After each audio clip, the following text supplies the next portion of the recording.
আজকে বানাচ্ছি বাংলাদেশি বিয়েবাড়ির স্টাইলে অসাধারণ দুর্দান্ত স্বাদের রুই মাছের মাথা দিয়ে মুগ ডালের রেসিপি। বাংলাদেশের গ্রাম অঞ্চলের বিয়েবাড়িগুলোতে খুবই কমন এই রেসিপিটা। আর আজকে কিন্তু ঘরোয়া উপকরণ দিয়ে পুরো বিয়েবাড়ির স্বাদ অনুযায়ী রান্নাটা হবে। সো হ্যালো এভরিওয়ান, আসসালামু আলাইকুম, welcome back to my another new blog. অনেকদিন ধরে আমার হাজবেন্ড বলতেছিল তোমাদের গ্রামের বাড়িতে গিয়ে আমি মুগ ডাল দিয়ে মাছের মাথার একটা রেসিপি খেয়েছিলাম, সেটা আমার মুখে এখনো লেগে আছে।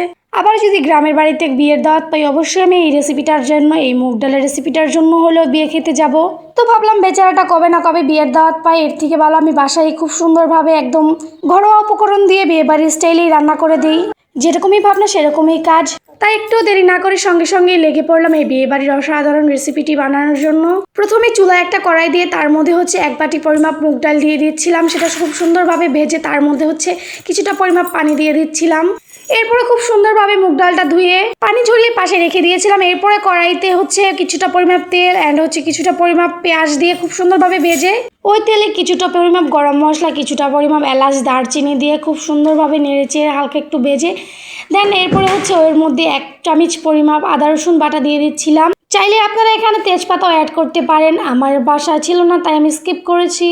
মশলাটা যেন পুড়ে না যায় এই কারণে এর মধ্যে একটু পরিমাপ পানি দিয়ে হলুদ, মরিচ, ধনিয়া গুঁড়ো দিয়ে খুব সুন্দরভাবে নেড়ে চেড়ে নিচ্ছিলাম।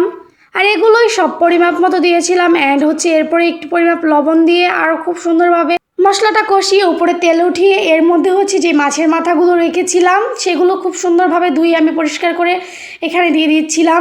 এখানে কিন্তু আমি 2টা রুই মাছের মাথা দিয়েছিলাম, চাইলে আপনারা এর থেকে বেশিও দিয়ে রান্না করতে পারেন বা এর থেকে কম দিয়েও রান্না করতে পারেন, যার যার পরিমাপ মতো রান্না করে নেবেন। কিন্তু সেম রেসিপিটা ফলো করলে একদম বিয়ে বাড়ির মতো স্বাদটা আসবে। এখন আমি মাছের মাথাগুলো ওই মশলাটার সাথে খুব সুন্দরভাবে কষিয়ে নেব।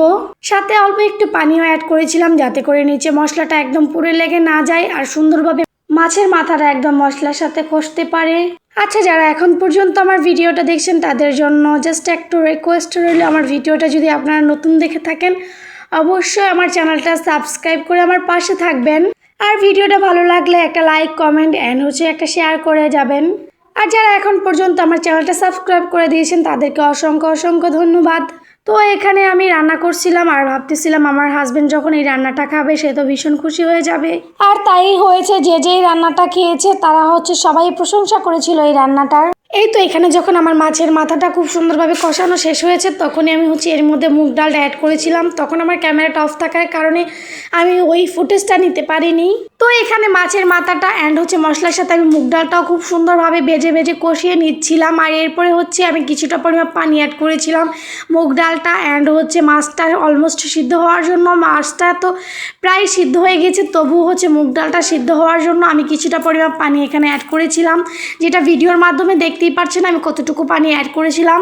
এরপর উপর থেকে 4-5টা কাঁচামরিচ ছড়িয়ে আমি যখন বলক উঠেছিল তখন খুব সুন্দরভাবে ঢেকে দিয়েছিলাম, খুব সুন্দরভাবে ডালগুলো কুক হওয়ার জন্য। আর এই তো আলহামদুলিল্লাহ খুব সুন্দরভাবে ডালটা সিদ্ধ হয়ে গিয়েছে আর কতটা সুন্দর হয়েছে রান্নাটা জাস্ট দেখেন। আর এখানে তো খুব সুন্দর একটা ফ্লেভার ছুটেছিল। এর মধ্যে যখন আমি জিরে গুঁড়ো অ্যান্ড গরম মশলা গুঁড়ো দিয়েছিলাম, যেটা একদম অথেন্টিক বিয়েবাড়ির স্বাদের ছিল, যেটা দেওয়ার পরে কালারটাও একদম চেঞ্জ হয়ে গিয়েছিল, জাস্ট দেখতে পাচ্ছেন এখানে। আর এই রান্নাটা খাওয়ার পরে আমার হাজব্যান্ড তো আমাকে বলেই দিয়েছিল যে আমি আর কখনোই বিয়েবাড়ির এই মুগ ডালের মাথার রেসিপিটা খেতে চাইবো না, আমি জাস্ট বলবো তোমার বাসায় মুগ ডালের মাথার রেসিপিটা বানাও। ট্রাস্ট মি গাইস, বাসায় এভাবে একবার বানিয়ে দেখেন, ভীষণ মজা লাগবে। আর এই রান্নাটা খাওয়ার পরে সবাই আপনাদের প্রশংসা করতে বাধ্য। আজকের ভিডিওটা এই পর্যন্ত, সবাই ভালো থাকবেন, আল্লাহ হাফেজ।